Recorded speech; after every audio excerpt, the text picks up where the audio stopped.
Diyos, maray na hapon mga katiwala, asin mga kalakbay. Ako Yeah. po si Kalakbay Jaya. Ako si Kalakbay Claire. Asin, welcome sa satong programang Youth Speak. Ayan, mag-iribahan naman kita sa God alas 2 din pagkahapon para paghururunan an sa tuyang buhay simbahan, buhay pagtubod asin buhay sa komunidad. Since haloy kitang day nag-iribahan ng mga kalakbay, yaon po digdi si Kalakbay Claire para magtaoki diit lang na update kung ano ang nangyari sa tuyang komisyon sa DCY and of course pwede man sa parish level or vicarial level. Recently, kang September 7 ata, if I remember it right, nagkaigwa pong facilitator seminar workshop para sa tuyang formation and orientation sa kada parokya kang Diocesan Youth Marian Pilgrimage. So, yun pa lang. So, actually, ngunyan, kakapa-formation mi lang po sa muyang parokya, which is St. Gregory the Great, Albay Cathedral Parish. So, yan, kay Haggard City, dalagan digdi sa Veritas after, kasi medyo na late ng 10 minutes ata na. Supposedly, 12 noon matatapos sa formation. So, natapos siya mga 12:10 na. So, dalagan si Clara pa digdi. So, yun talaga, yan ang update sa muya ngunyan, Ate Jaya. Actually, Jaya. iyo man ang, actually, I think majority kan mga parokya ngunyan busy sa pagtaoki mga last minute formation. Since data naman siya tiga-apod na FSW kasi Yes. ang FSW is really for the representatives kada ma-meeting sa Na makaskade sa Yes. indang mga parokya. Yes. So, yun. actually, may mga tig-apot din akong youth ngunyan and then yesterday if kamusta ka mo. And then, of course, iyo man nga ni ang update ninda is may formation sinda, may talk sinda sa mga kanya-kanyang parokya. Since, of course, next week naman talaga. So, tigsasabi tang tiga-alat ang DYMP. Madali na. And sa aga na ang last na sa pre-registration. Yeah. So, yan mga kalakbay. Pwede nindo mahanap sa link. Igo bakit ang tig-release na link? Opo, nasa official page kang Diocesan Commission on Youth and Diocese of Legazpi. Ayan. So, maski sa samuyang parokya sa Our Lady of Fatima Parish, last Sunday, nagkaigwa man sindang formation para sa mga youth. September And I'm very proud kasi aram mo ang mga nagtaong formation is yung mga, aram mo, nagsurunod na sa muya. Bako na sinda dependent sa muya. Kaya na ninda. Tubo na. Yes. Thank you, Lord. Bagong tubo na. Nagpa-retire na kita. Joke lang. Kami, Ate Jaya, kaya day kaming naipadara kang FSWs. Mga conflict sa schedule sa parokya. May mga may nainot ng mga commitments and then yun talaga day. So we invited 2 youth from our vicariate from Kutmon Parish. Shout out Kuya Neil. Thank you. And Kuya Neil. si Kuya Bon from Bangkerohan, St. Joseph the Worker Parish. So thank you Kuya so Bon. ang nagtaong formation sa Indo kanina is from the Kutmon Parish. And from Bangkerohan, duwa sindang nagtao. Okay. So yun as ako day naka-attend and sa ibang mga mga nasa core team kang Albay Cathedral day sinda nakasabay.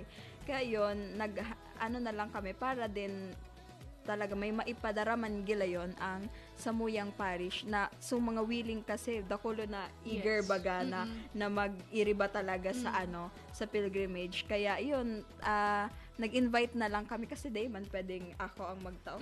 Na day man ako facilitator seminar workshop. So, yun, Ate Jaya. Ayan. So, gabos talaga, no? Besingon yan until, actually, ngunyan ang parish mi man magkakaigwang second batch of ma-formation. Sa Padre Pio, ang aram ko igwaman, ngunyan. Hello sa mga kalakbay, ta kina Kuya Benj, and kina Father, yung pa duman si Father Totot, wala na di. Wala na. Sorry. Ala, diba?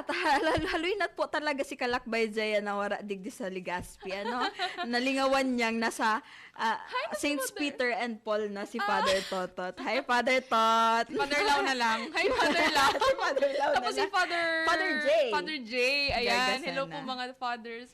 So, ayan. Actually, ang saro pa nga ning reality kaan kalakbay is, huwag tularan. Pero, minsan kaya, aram mo sa mga mahali na ngaya for horoan, last minute may mabutwa dyan na youth. Tas warang formation. Aram mo, nangyayari ang makaulok. sa jeep, nagpo-formation. May mga arog talaga ka na instances. Pero sana talaga na iyan ang mga nagburutha, nakaano man gila yun sindaking formation. Kasi very important ang formation sa tuya. Ano? And strict kita talaga dyan sa rule na iyan. Kasi nga, tigsasabi ta na, of course, dapat prepared kita pag nagduduman sa saro sa mga big four events ta. Well-equipped kita, may formation kitang inagihan, and we know kung para sa in. So talagang activity. aram mo kung anong purpose niya kita maduman sa shrine, ano ba talaga ang gigibuhon ta duman. So yun. And syempre, may mga session na ma-refresh kita sa pag devotion kay ina na Nuestra Señora de Salvacion. So, Ayan. yun. So, syempre, saro sa mga tigpapangarugan ta kay ina, sufiyat niya. So, pag-yes niya kay Lord. So, ayan. Kalakbay, speaking of saying yes and fiat, no? Ayan, pagkatapos kang diit ng mga patalastas, igwa kitang special guest ngunyan na pagkahapon na saro sa nag-exemplify ki saying yes sa tuyang kaguranan. Ayan, sabi ta nga ni kanina, Kalakbay, Claire, may special kitang guest ngunyan. Sorry ni sa pagbawi ta sa mga kalakbay ta. So, syempre, dapat may special man kitang guest ngunya na pagkahapon. So, ayan, take it away, sister. Hello po. Hello po. Good afternoon, sister. Magandang buhay sa Gabos, Wow. mga kalakbay. Ayan. Ako si Sister Regine from the Sisters of St. John the Baptist. Presenting na assigned digdi sa Holy Cross Children's Home, may bago Tabaco. pa lang Ayan. sila. Yes. Maduang bulan pa lang ako digdi sa Diocese of Legazpi.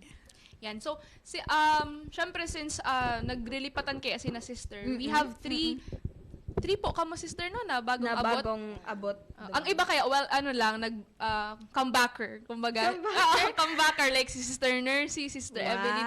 And actually, ako na nagtaramari. Si Sister, first time niya daang ma-assign sa sarong children's home, adi sister. So, saro siya, first time niya talaga dyan sa Holy Cross. So, saro si sister sa mga new sisters sa Tabaco. Mahapot ko lang, Ate Jaya. Sa si sister na assign bago siya mapadigdi yes. sa Holy Cross. Sa Diocese of Iba, Zambales. Wow. Sa northern part ng Luzon. Ayan. So, sister, ano man po ang apostolate mo dati duman? So, I am engaged sa youth. Wow. Presently, I'm teaching senior high school from grade 10, 11, and 12 for 5 years. So, before pandemic, and then post-pandemic, yaon ako sa Diocese of Iba. So, ano nga ba yung Diocese of Iba? Ano yan? Siguro kung nadadangog nindo yung Subic.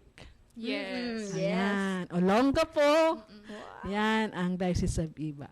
Surrounded of beautiful beaches and surfing area. Sana makaduman ka mo sa Diocese of Iba. Makidive. Kasi ang harong mi sa San Felipe, we are residing in San Felipe, Zambales. A few walks from, I think, mga 30 meters. Dagat na yan. So, pwede mo ba kami, sister, istoryahan ki, maski diit lang, kamusta po so naging mission mo duman, and then, so mga ano mo man So, duman? pag-iriba mong mga youth po duman. Yes. So, since 2019, I was there 2019. Ay, haloy din, sister. Haloy din. Hanggang This year lang po, no? July 17, 2024. So, when I saying yes to Sister Jesusita, our provincial superior before, nangunyan siya na ang general counselor sa Roma, saro sa hapot niya sa ko. That time, I was 30-day retreat. Nasa retreat ako that time nang mag-apod siya. Sabi niya, Regine, through the consultation of the counselors, duman ka sa Diocese of Iba ma-assign. Sabi ko sa iya, wala bang challenging place or mission area? Kasi kung ako ang haputunin gusto ko duman sa Biliran, sa Leyte. Kasi ako ay hindi pa nakakarating ng Biliran. Sabi ko, yung iba kasi, yung Diocese of Iba is, this is my second home for me. Kumbaga, yung mga places ng Sambales, the youth, ang other services, parang hindi bago sa akin. So, sabi niya, hindi kami talaga ay ikaw ang napupusuan mi. So, sabi ko, sige po, sister. So, I was there from June 1, 2019. Wow, very particular si sister sa date, ano? June Talagang 1. specific date, Yes. bako lang taon. Cleological events Tanda yan ni sa sister buhay ko. kung kailan siya pumunta doon. So, sabi ko, sige po, sister. And then sabi niya, your mission there is to teach. I was involved sa parish ng Saint Sebastian Parish sa San Narciso, Zambales, working with the youth.